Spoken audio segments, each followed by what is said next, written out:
How difficult is it to build ahead of something?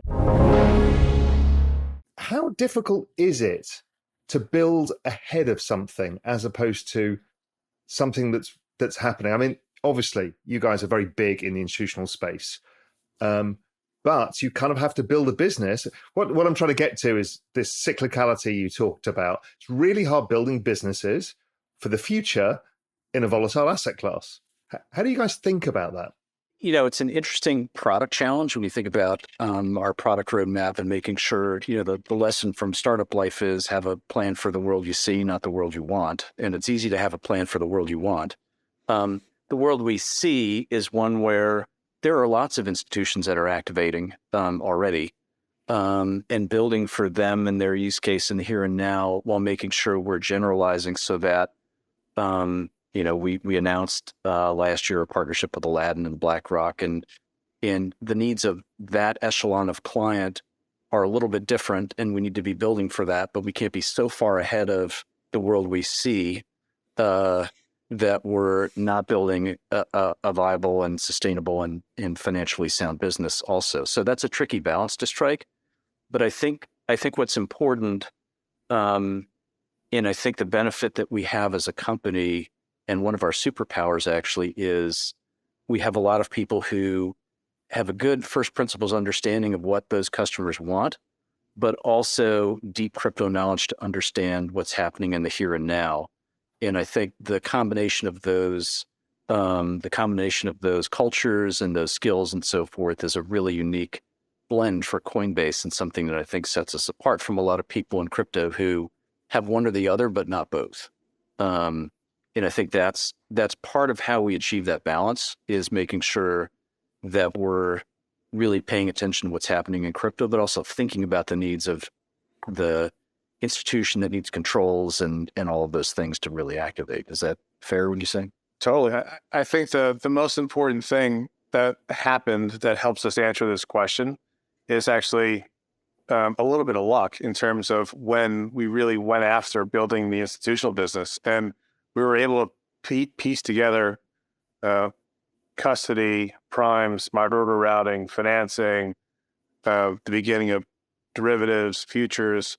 All those things happened at a time where we were able to achieve actually quite large scale early on with institutional clients. And so it's very fortunate to have had long-term commitments from institutions, even through the course of last year, which was headline after headline of unwanted headlines, right? Yeah. And so the fact that we achieved that much scale in our business and then hit a soft patch in terms of momentum is really validating, because during that extended period, we had clients come on, they bought a bit of Bitcoin, then a bit of ETH, now they want structured products, they want derivatives, they want actually managed, fiduciary products. There's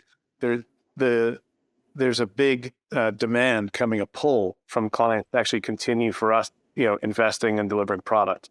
And so thank goodness we didn't have some of those crypto headlines a year prior. Yeah. And again, I think the significance of announcing the BlackRock partnership, even during the tumultuous period of last year, was really important, and it helped set the tone for the future. In a lot of ways, throughout since we started in 2017, 2018, you could look at institutions as having sped up or slowed down at different times, but never stopped. And I think what's really important, and I think Brett and I were quite fortunate in having the support of leadership and Brian, who's in investing throughout each of those cycles and being sort of steadfast about wanting to build an institutional business. So this transaction with One River Digital Asset Management, or now Coinbase Asset Management, is a good example of sort of investing through cycles and making sure that that we're continually building towards the future rather than speeding up and slowing down with the cycle itself. One of the things that I don't think many people appreciate, and I've learned to appreciate over time, is what Coinbase is building. A lot of people are building an exchange or some brokerage exchange platform, right? You guys aren't doing that. Well, of course you do that, but that's what most people think. Coinbase, it's a retail product. It's none of those things. What you are, just the quality of, without flattering you guys, But the quality of the people around, like you guys, is very different than most places. And what you're building and how thoughtful you're building for institutional, you're building something that is really meaningful. And people, I don't think, really understand what it is that Coinbase does yet, because they all put crypto in, well, we just do our trades there. It's not at all. So, I think one of the things to talk about, I think, is prime broking, because this is a core function of investment banking. And it's not, yes, you get some sort of elements on that in interactive brokers or whatever it is in the traditional world, but it's a very different thing. And it's that kind of service that differentiate what you're doing to literally anybody else. People like Binance and all of these others, they're not in the same space as you. And I think people don't really understand. So do you want to talk a bit about those institutional services and what they are and why they matter? Because some people watching this will completely get it because they're involved in that world, and others, they're like, I didn't know any of this.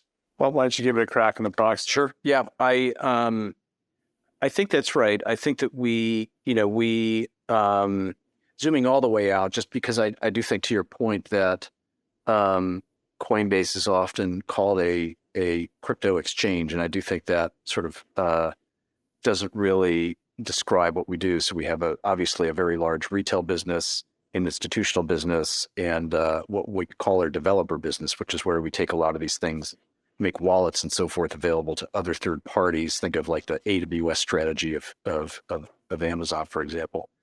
Within the institutional business, I think of our business from a product portfolio perspective in two parts. There's a prime business, which is where we take multi-venue trading, like back to what we described at the very beginning, how we execute crypto orders in the same way you would execute a stock order across different exchanges and so on and so forth.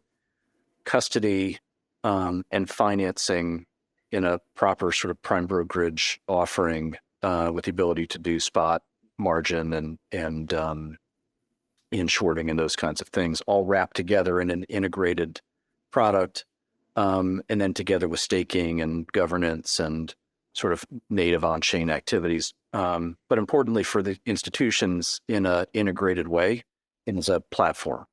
And that's one pillar of it. And then the other pillar are the exchanges themselves. So the spot market, the derivatives market. So we launched 2 futures contracts in the CFTC regulated exchange.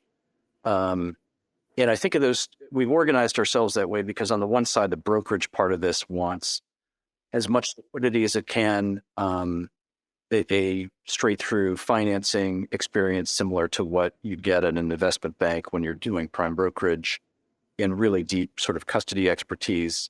And then the other side on the exchanges wants to service that in our retail business, but also to go out in the wide world and build as big a liquidity pool as possible with as much other retail order flow and other prime brokers and so on and so forth. So we set ourselves up that way to, on purpose.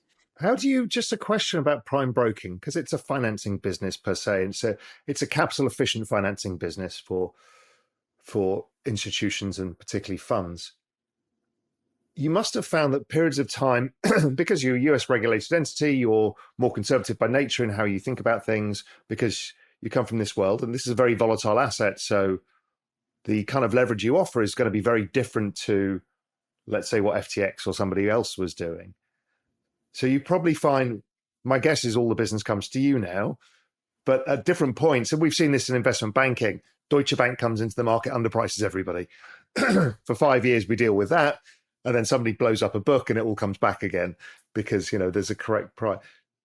How do you deal with the conservative, and you have to price to have a good quality long-term model versus the market that tries to attract capital very quickly? I think trying to answer that through a client lens is a good way to do it, because in the rush of crypto prices going up and financing businesses seemingly scaling and a lot of short-term revenue being booked, we were very cautious and selective in terms of who it is that we gave financing to, and we wanted to make sure that we had a balanced equation on the supply and the demand side.